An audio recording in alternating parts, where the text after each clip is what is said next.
Hola, ¿qué tal? Gracias por acompañarnos una vez más aquí en Conversamos. Le saluda Andrea Salazar y le contamos que según la Organización Mundial de la Salud, para el año 2050 la pérdida auditiva afectará a miles de millones de personas. ¿Por qué será? ¿Por qué será que esto es así? E incluso, ¿por qué nosotros mismos estamos sintiendo quizá esa pérdida a la que no estamos muy acostumbrados? Pues bueno, estamos nada más y nada menos que con el doctor José Raúl Sánchez Cerdas, quien fue la primera persona en Costa Rica en realizar estudios como audiólogo, y gracias por estar acá con nosotros, doctor. Muchas gracias a ustedes por invitarme.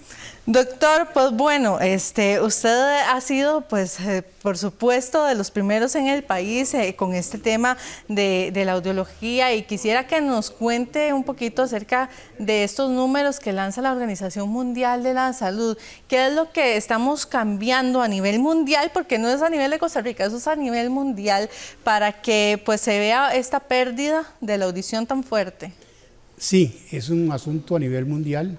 Por eso tiene características de un problema de salud pública, porque abarca a demasiada gente. En Costa Rica nosotros tenemos los mismos niveles de ruido o más que en otros países. Y lo principal que está causando sordera es el exceso de ruido. Hoy ya tenemos exceso de ruido nosotros hasta en los mismos hogares, en las escuelas, en el ambiente laboral, en el ambiente recreacional y en el ambiente laboral. En todos los ambientes estamos expuestos al ruido, y eso hace que cada día nuestros oídos se afecten por esos niveles altos de ruido que tenemos todos los días del mundo. Anteriormente nos preocupábamos únicamente por el ruido laboral, y se habían hecho programas incluso que se llamaban de audiología laboral. Pero hoy tenemos también audiología ocupacional, que se ocupa también de la audiología recreativa, porque mucha gente se queda sorda porque trabaja en ambientes recreativos, o incluso personas que les gusta ir con mucha frecuencia a lugares de baile o de música donde los niveles de ruido son muy altos.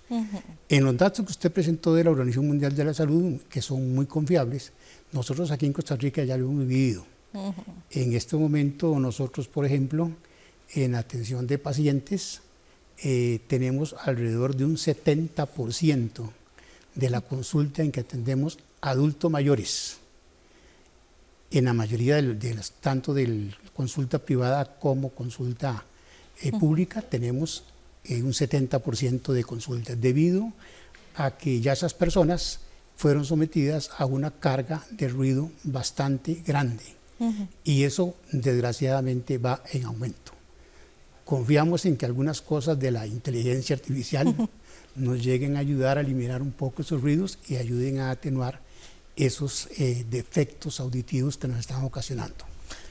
Doctor, si pensamos, bueno, usted me hablaba de adultos mayores, pero también si pensamos ahora en el uso que hacemos de audífonos, y que cada vez incluso se los estamos comprando a los niños a edades muy cortas, muy pequeñitos.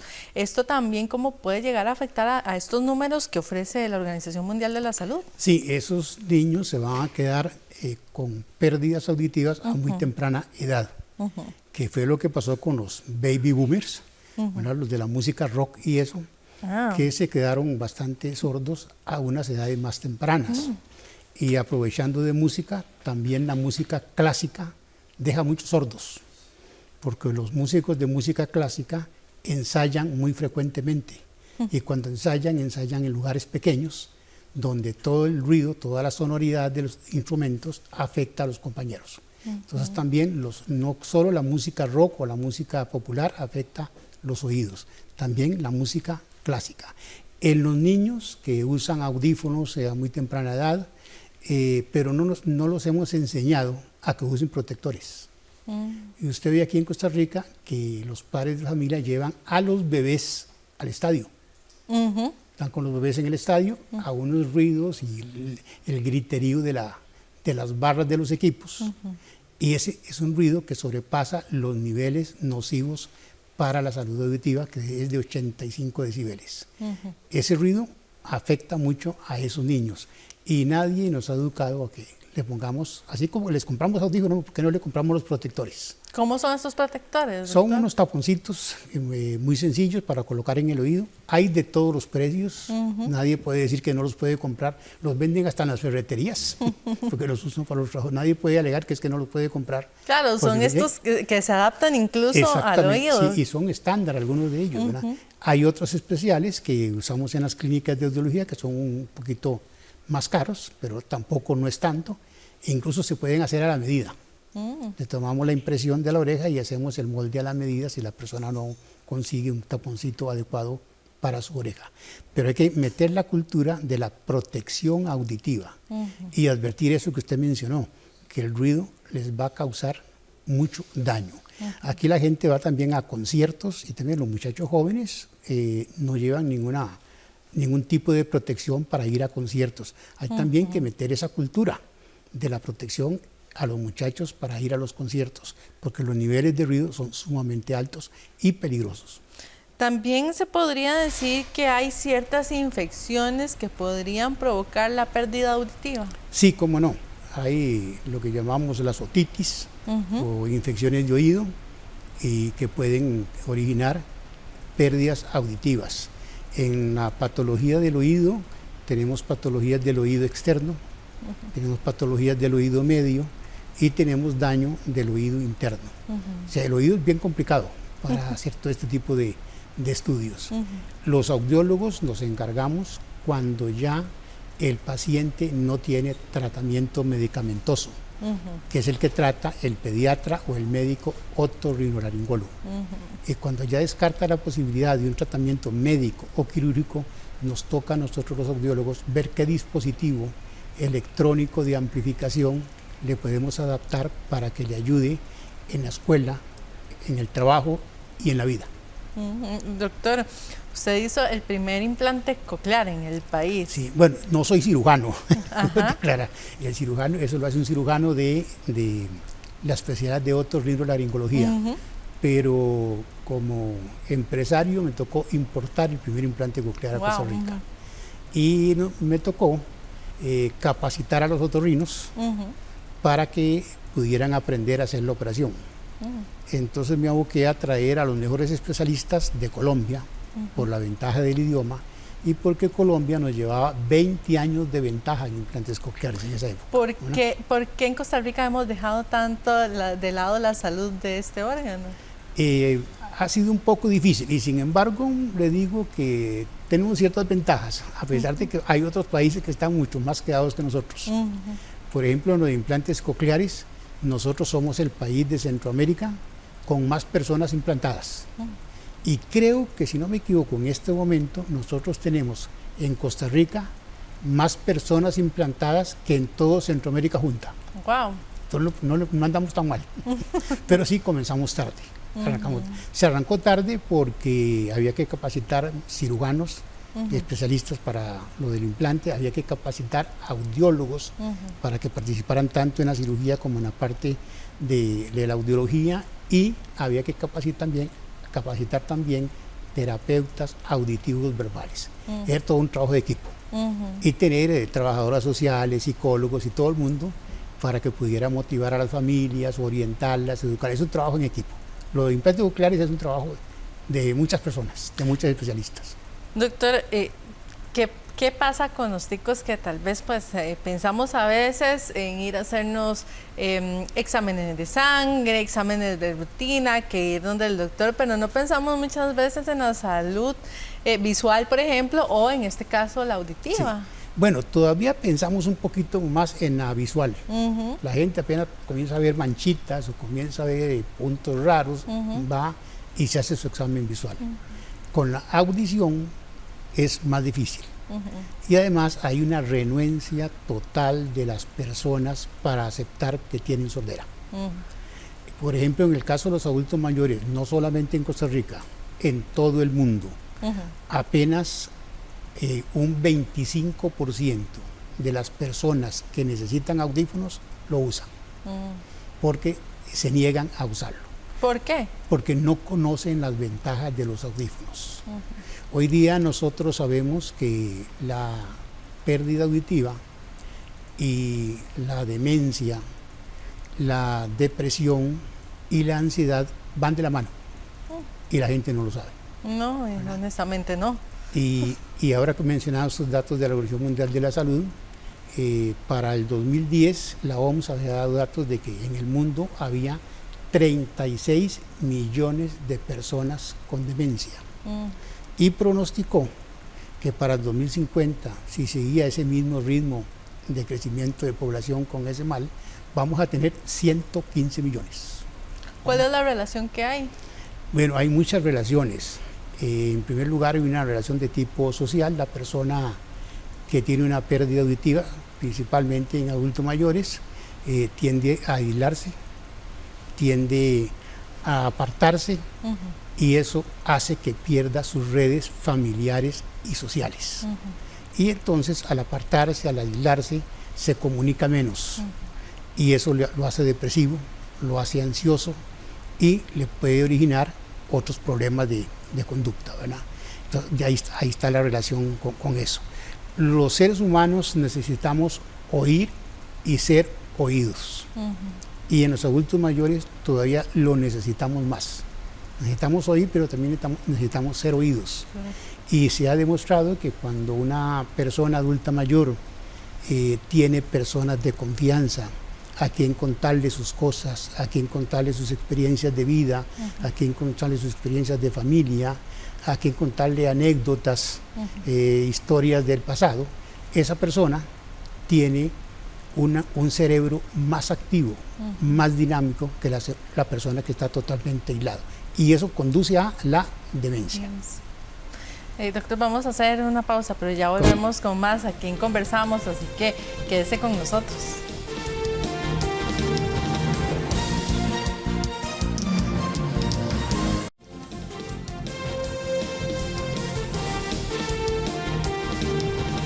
Regresamos, gracias por estar con nosotros y estamos con el doctor José Raúl Sánchez, quien es audiólogo, y pues bueno, estamos hablando acerca de estos números que nos lanza la Organización Mundial de la Salud y la gran cantidad de personas que van a tener pues menos audición en el año 2050 aproximadamente, doctor. Hablábamos ya de los temas del ruido, hablábamos incluso de infecciones y de otras situaciones que pueden dañar nuestra salud, pero también qué otras cosas no debemos de hacer con este órgano que normalmente la gente hace, por ejemplo, el limpiarse los oídos. Sí, tenemos muchos malos hábitos de limpieza del oído, usamos mucho los famosos aplicadores, ¿verdad? Que los otorrinos insisten en que no se usen, pero no hacemos caso y se siguen utilizando.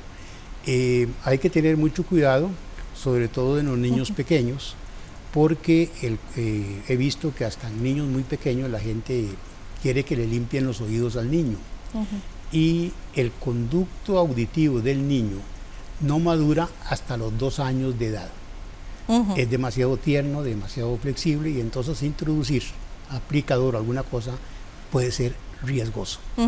Y ojalá que siempre se haga de manos de un especialista, bien sea el otorrino o un audiólogo que esté entrenado en la extracción de tapones de cerumen, porque no es cualquier persona la que puede dedicarse a eso. Pero muchas veces sí es necesario extraerlos porque pueden taponar todo el área del conducto y hacen que se impida la audición, disminuye la audición, ¿verdad? Hay algunas gotitas que venden en las farmacias, ¿eso es recomendable utilizarlo? Sí se usa porque son ablandadores del cerumen.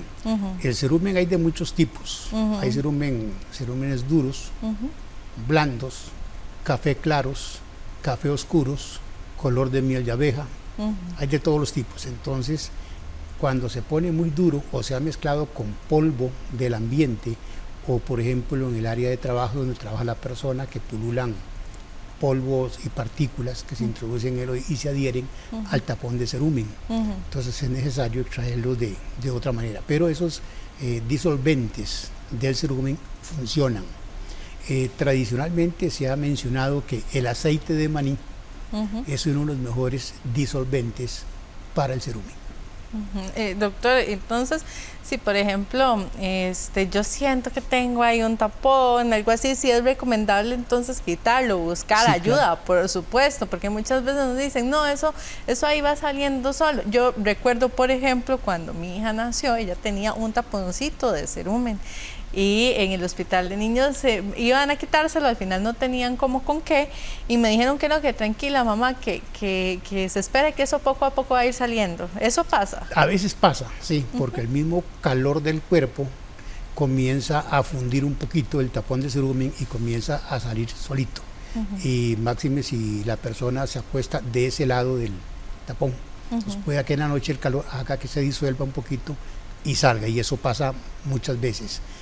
Pero en otras ocasiones es importante revisárselo porque también puede ocasionar otro problema que tenemos muy común en audiología, que es el tinnitus, que es el zumbido de oídos, que muchas veces es por un tapón de cerumen, y quitado ese tapón de cerumen se resuelve el problema. Se resuelve el problema. Algo así, bueno, existen algunas técnicas para esto, el aspirado, por ejemplo. ¿Cómo no?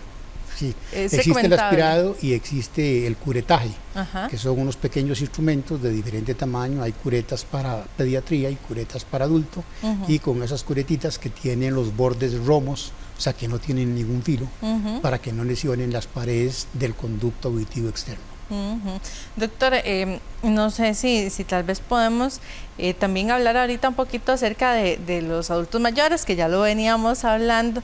¿Cuáles serían tal vez como los pasos como familia que debemos de tener con un adulto mayor a veces, que son los primeros, ¿verdad?, en tener estas pérdidas auditivas, y a veces en casa incluso no les tenemos como la paciencia que se requiere? ¿Cómo no? Y es la población que está creciendo con mayor cantidad de problemas auditivos. Por ejemplo, entre las edades de 60 a 74 años, una tercera parte ya tiene algún grado de pérdida auditiva. Y después de los 75 años, ya la mitad tenemos algún grado de pérdida auditiva. Entonces, qué importante es para evitar que nos cause efectos. Por ejemplo, las personas adultas mayores que tienen una pérdida auditiva, que las calificamos también por grados, leve, moderada, severa, las que tienen una pérdida leve, esas personas corren el riesgo de que las posibilidades de padecer de enfermedades mentales, de deterioro cognitivo, se aumente drásticamente. Aumenta en 2 veces de acuerdo a la población normal. Y si ya tiene una pérdida auditiva severa por descuido, porque no se quiso poner los audífonos, porque se negó a ayudarse, entonces resulta que ya cuando llega a un grado severo, las posibilidades de que contraiga una enfermedad de daño cognitivo se aumenta a 5 veces. Entonces eso es algo muy interesante que las personas deben de saber, y eso creo que nadie se los explica. ¿Qué tan amigables son estos audífonos precisamente para esta población? Los audífonos actuales son muy sofisticados, y ahora que entramos, pasamos de los audífonos análogos, que eran muy rudimentarios, y luego pasamos a los audífonos digitales. A mí me ha tocado ver toda la transformación. Escena, sí. Y pasamos a los digitales, y ahora estamos en una revolución más grande. Estamos pasando de los audífonos digitales a los audífonos de inteligencia artificial. Wow, ¿y estos cómo van a funcionar? Aunque quiero aclarar que la inteligencia artificial no es como nos han metido en la idea, que es algo muy novedoso y muy reciente, no. La inteligencia artificial viene desde el año 1956, ¿ya? Cuando John McCarthy, un matemático en Estados Unidos, diseñó los primeros aparatos para inteligencia artificial, y fue el primero en el mundo que vaticinó que podría haber dispositivos y aparatos que podrían hacer las funciones que hace el cerebro. Eso nadie lo había dicho, en el año 1956. Entonces desde ahí venimos con la inteligencia artificial. Nosotros ya venimos utilizando cosas de inteligencia artificial con los audífonos desde hace 10 años o más. Por ejemplo, tenemos aparatos que se enfocan más en los sonidos del lenguaje, porque ¿qué es lo que nos interesa cuando estamos sordos, captar. Comunicarnos con la palabra. No importa que no digamos muy bien la música o el ruido ambiente, bueno, pero la palabra es lo más importante. Entonces ha habido aparatos que se han enfocado en eso. Entonces ya un micrófono que selecciona qué es lo que quiere recibir. Qué interesante. Y eso lo venimos usando hace años. Luego casi todos los aparatitos hace muchos años producían un chillido. La persona lo andaba puesto y del aparatito podíamos oír que le salía un silbido. Y era muy incómodo. Era muy incómodo y muy molesto para las personas. Muchos pacientes me decían, mire, vengo otra vez para que me lo ajuste porque se me salió el canario. Ahí era el pajarito cantando ahí en el oído. Ya hoy día tenemos aparatos que hacen control de ese ruido y ya no lo dejan que se escape. Y así tenemos otro montón de funciones. Lo actual para inteligencia artificial es que los audífonos van a ser, como va a ser la medicina de algunos años, que va a ser medicina personalizada.